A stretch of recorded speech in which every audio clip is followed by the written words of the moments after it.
Hello students, welcome to the next online lecture of geography. In last video lecture we started chapter 3 human settlement and land use. In first lecture we studied all about human settlement. So in today's lecture we are going to learn all about land use. विद्यार्थी मित्रांनो, मागील video लेक्चरमध्ये आपण प्रकरण 3ला सुरुवात केली होती, मानवी वस्त्या आणि भूमी उपयोजन. याच्यामध्ये पहिल्या लेक्चरमध्ये आपण मानवी वस्त्यांबद्दलची सविस्तर माहिती बघितली. आजच्या व्हिडिओ लेक्चरमध्ये आपण भूमी उपयोजनाची पुढील सविस्तर माहिती अभ्यासणार आहोत. So let start today's sessions. Land use. Dear students, here the activity is given here. You just read the question properly. Observe the chart. Land use of my city or villages and suggested color scheme. Such as parks, open space, it is shown by green color, houses, apartment, dark red, shops, stores, commercial established malls, light blue. In this way you have to just do this activity, and according to the activity you must observe that the land around you is put in different type uses. Some land is occupied by rivers, some may have trees, and on some parts roads and buildings have been built. Different types of lands are suited to different uses. So human beings thus use land as a resource for economic activities, production, as well as the residence and recreations. भूमी उपयोजन याबद्दल सविस्तर अभ्यास करताना तुम्हाला इथे एक कृती करायची आहे, जिथं की टेक्स्टबुकमध्ये काही प्रश्न दिलेले आहे. त्या प्रश्नांची उत्तरं तुम्हाला लिहायची आहेत आणि त्या पद्धतीने ती कृती करायची आहे. यामध्ये तुम्हाला भूमी उपयोजन करायचं आहे आणि तिथे काही सुचवलेले रंग दिलेले आहे, जसं की उद्याने व मोकळी जागा यासाठी हिरवा रंग वापरायचा आहे, घरे व सदनिकासाठी गडद लाल, दुकाने व व्यापारी गाळे मॉलसाठी फिकट निळा, सार्वजनिक इमारती कार्यालय यासाठी फिकट लाल. अशा प्रकारचे विविध रंग तुम्हाला वापरायचे आहे आणि ही कृती करायची आहे. आणि या कृतीतून तसेच निरीक्षणातून तुम्हाला पुढे असं निदर्शनास येईल की तुमच्या परिसरातील जमिनीचा वापर विविध पद्धतीने केला जातो, जसं की नदी झाडे ही नैसर्गिकरित्या जमिनी व्यापतात, तर रस्ते इमारती या मानवाकडून जमिनीवर बांधल्या जातात. आवश्यकतेप्रमाणे वेगवेगळ्या कामांसाठी वेगवेगळी जमीन देखील वापरली जाते. मानव भूमीचा वापर निवास, व्यवसाय, उत्पादन, मनोरंजन इत्यादीसाठी करतो. Let's see the classification of the land use.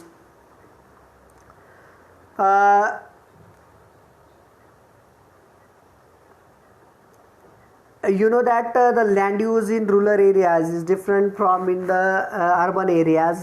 Generally in rural areas land use revolves around agriculture, but in urban areas it revolves around residential and other economic activities.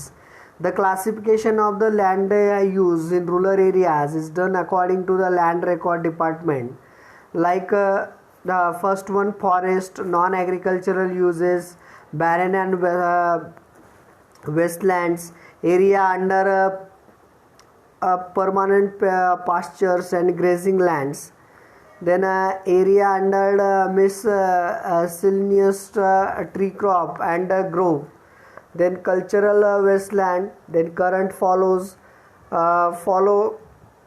other than current follow, net area zones. विद्यार्थी मित्रांनो, भूमी उपयोजनाचे वर्गीकरण प्रामुख्याने ग्रामीण भागातील भूमी उपयोजन, शहरी भागातील भूमी उपयोजन याच्यामध्ये बऱ्याच प्रकारचा फरक दिसतो. ग्रामीण भागात भूमी उपयोजनाचा बराचसा भाग हा शेती व्यवसायाशी निगडीत असतो, तर नगरातील भूमी उपयोजन निवास व विविध व्यवसायाशी निगडीत असतो.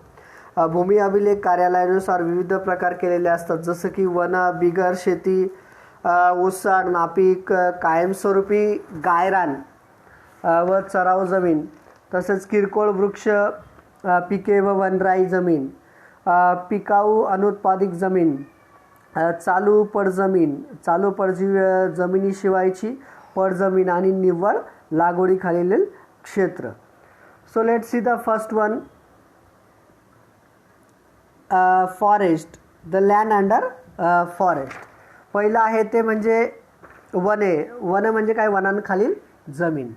Second one non agricultural uses, land under settlement, infrastructures and expansion in the secondary and tertiary activities would lead to an increase in this category of land use.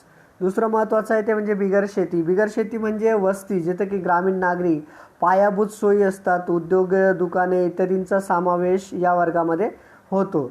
तसेच द्वितीयक व तृतीयक व्यवसायात होणाऱ्या वृद्धीनुसार या श्रेणीतील उपयोजन देखील वाढत होते.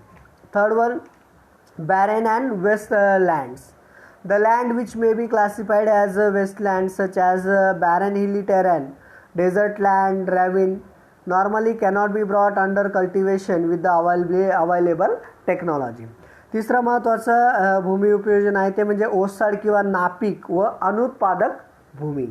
यामध्ये उंच सखल डोंगराळ भूमी, ओसाड वाळवंट, गळीयुक्त भूमी यांचा समावेश ओसाड किंवा अनुत्पादक वर्गात होतो. जी भूमी कृषी व्यवसायाखाली कोणत्याही प्रकारचे तंत्र वापरून आणता येत नाही अशी भूमी म्हणजे ओसाड किंवा नापीक जमीन. Next one area under permanent pasture and grazing land. Most of this type land is own by the village panchayat or the government. Only a small proportion of this land is privately owned. The land owned by the village panchayat comes under common property resource. पुढचं महत्त्वाचं आहे ते म्हणजे कायमस्वरूपी गायरान व चराऊ जमीन. यामध्ये गायरान किंवा कायम चराऊ जमीन ही प्रामुख्याने ग्रामपंचायतीच्या किंवा शासनाच्या मालकीची असते. अशी जमीन फारच थोड्या प्रमाणात ही खाजगी मालकीची असू शकते. ग्रामपंचायतीच्या मालकीची जमीन ही पंचायतीच्या सार्वजनिक मिळकतीचे साधन असते.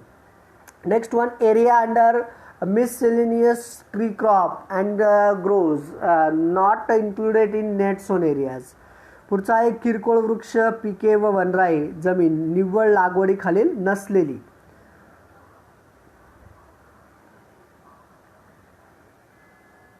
The land under orchards and fruit trees are included in this category. Much of this land is privately owned. ही जी जमीन आहे यामध्ये निव्वळ लागवडीखालील क्षेत्रांचा समावेश नसतो. फळबागा व फळझाडांखालील क्षेत्राचा यात समावेश होतो. या क्षेत्रातील बहुतेक जमिनी खाजगी मालकीची असते. Next one cultural Westland. Any land which is left follow uncultivated for more than 5 years is included in this category. It can be brought under cultivation after improving it through reclamation practices.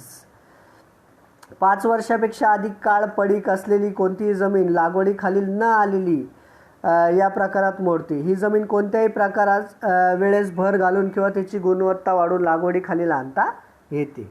Next one current follows. This is the land which is left without cultivation for 1 or less than 1 agricultural year. Following is a cultural practice adopted for giving the land rest. The land recoups the lost fertility through natural process. चालू पड जमीन ही जी आहे ती 1 वर्ष किंवा त्यापेक्षा कमी काळ लागवडीखालील नसलेली जमीन या क्षेत्रात येते. जमिनीला जाणीवपूर्वक पड ठेवण्याच्या शेती पद्धतीमुळे या क्षेत्राची निर्मिती होते. पड ठेवलेल्या काळात जमीन नैसर्गिकरित्या पुन्हा कसदार बनते व तिला सुपीकता प्राप्त होते. Next one follows under the current follows. This is also a cultivable land which is left uncultivated for more than a year but less than 5 years. If the land is left uncultivated for more than 5 years, it would be categorized as a cultural wasteland. चालू पडजमिनी पडशिवाय असलेली पडजमीन ही सुद्धा लागवडी योग्य जमीन असते. ही जमीन 1 वर्षापेक्षा जास्त परंतु 5 वर्षापेक्षा कमी काळ पडीक राहते. ही या प्रकारात मोडते. Next one 9th is that net area sown. The physical extents of land on which crop are sown and harvested is known as the net sown area. पुढची आहे निव्वळ लागवडीखालील क्षेत्र. याच्यामध्ये प्रत्यक्ष लागवड केलेले व ज्यातून उत्पादन घेतलेले आहे असे शेतीखालील क्षेत्र. Next important fact is that the land use in urban areas. In that first one, residential areas. In residential areas, any of this land which man use for this dwelling, he builds up land cover and carries out constructions. पुढचा महत्त्वाचा प्रकार आहे तो म्हणजे नागरी भूमी उपयोजन. यातील पहिला आहे निवासी क्षेत्र. निवासी क्षेत्र म्हणजे काय, तर माणसाने स्वतःच्या निवासासाठी बांधकाम केलेले क्षेत्र म्हणजेच भूमी आच्छादन. Next one, industrial areas. The land where any of the manufacturing activity exists. Land cover where people work for their livelihood. Land use. दुसरं जे आहे ते म्हणजे औद्योगिक क्षेत्र. औद्योगिक क्षेत्र म्हणजे काय, अशी जमीन जेथे कोणत्या ना कोणत्या वस्तुनिर्मितीचे कार्य चालते, असे जेथे लोक स्वतःच्या उपजीविकेसाठी काम करतात. Third one, institutional areas. According to the institutional areas, the space over which the educational centers, universities, insurance offices, cantonments and similar to these activities exist are used for the activities associated with all this land use. तिसरं महत्त्वाचं आहे ते म्हणजे संस्थात्मक क्षेत्र. संस्थात्मक क्षेत्रामध्ये शैक्षणिक संस्था, विद्यापीठे, मुख्य कार्यालये, छावणी इत्यादी कार्यासाठी व्यापलेली जमीन यांचा समावेश होतो. Next one, recreational areas. The place land cover where people visit to seek an entertainment purpose only. The land use like parks, playground, open or closed theaters. पुढचा आहे मनोरंजनाखालील क्षेत्र. मनोरंजनाखालील क्षेत्रामध्ये नागरिकांच्या मनोरंजनाची साधने उपलब्ध असलेली जमीन. येथे नागरिक मनोरंजन किंवा करमणुकीसाठी जातात, जसं की खेळाचे मैदान, बाग, सिनेमागृह, नाट्यगृह इत्यादी. Next one, transportation. The space land cover used for moving around by man. It includes airports, railway station, roads, railways, harbors. पुढचा आहे वाहतूक. या जागेचा वापर एका ठिकाणाहून दुसऱ्या ठिकाणी जाण्यासाठी होतो. यामध्ये विमानतळ, रेल्वे स्थानक, रस्ते, नैसर्गिक बंदर, लोहमार्ग इत्यादींचा समावेश होतो. Next one, commercial areas. These are business center where selling of finished products is carried out for day-to-day uses in urban areas. These areas are intermixed with residential areas. At few places, commercial areas can aggregate to form definite clusters, especially at the core CBD central business districts. सहावं महत्त्वाचं आहे ते म्हणजे व्यापारी क्षेत्र. व्यापारी क्षेत्र जे काही नागरी क्षेत्र, ज्या जमिनीवर पक्क्या मालाची दैनंदिन विक्री होत असते असे क्षेत्र. हे क्षेत्र निवासी क्षेत्रातही आढळते. काही ठिकाणी मात्र असे क्षेत्र विविध प्रकारच्या माल मिळवण्याच्या दृष्टीने केंद्रित झालेले आढळतात. Seventh is that plot layouts. These are the vacant lands mostly develop for constructions of buildings. These are usually located on the periphery of the urban areas. These lands encroach the agricultural land due to the pressure of the increasing population. पुढचं आहे रेखांकित किंवा सीमांकित भूखंड. हे मोकळे भूखंड असतात. याचा वापर इमारतीच्या बांधकामासाठी केला जातो. हे क्षेत्र प्रामुख्याने नागरी क्षेत्राच्या सीमेवर आढळते. Next one, mix land use. It is an area where various types of land use exist together. This may include residential, commercial and industrial land use in an integrated manner. In such areas, one can find houses, business, shops, schools, clinics and open space at one place itself. पुढचं महत्त्वाचं आहे ते म्हणजे संमिश्र भूमी उपयोजन. संमिश्र भूमी उपयोजनात एखाद्या क्षेत्रात जेव्हा संमिश्र भूमी उपयोजन होत असते तेव्हा विविध प्रकारचे भूमी उपयोजन या क्षेत्रात एकत्रित पाहावयास मिळते. निवासी, व्यावसायिक, औद्योगिक या प्रकारचे भूमी उपयोजन एका क्षेत्रात एकत्रितपणे आढळून येते. अशा क्षेत्रामध्ये घरे, व्यवसाय, दुकाने, शाळा, दवाखाने, मोकळ्या जागी एकाच ठिकाणी असू शकतात. Next important is that rural urban fringe. This is also important fact. According to this one, The area between urban and rural is called a rural urban fringe. It has characteristics of both urban as well as rural areas. It is not a separate zone as such, but is a transition between the two and the merge into both of them. People using automobiles make their daily trips to perform their jobs from these areas office central areas where their offices and economic institutions are generally located. When large urban areas develop, the span of urban areas increases. This is called the urban sprawl. The term rural urban fringe has been used to designate such areas where we have a mixtures of rural urban land use.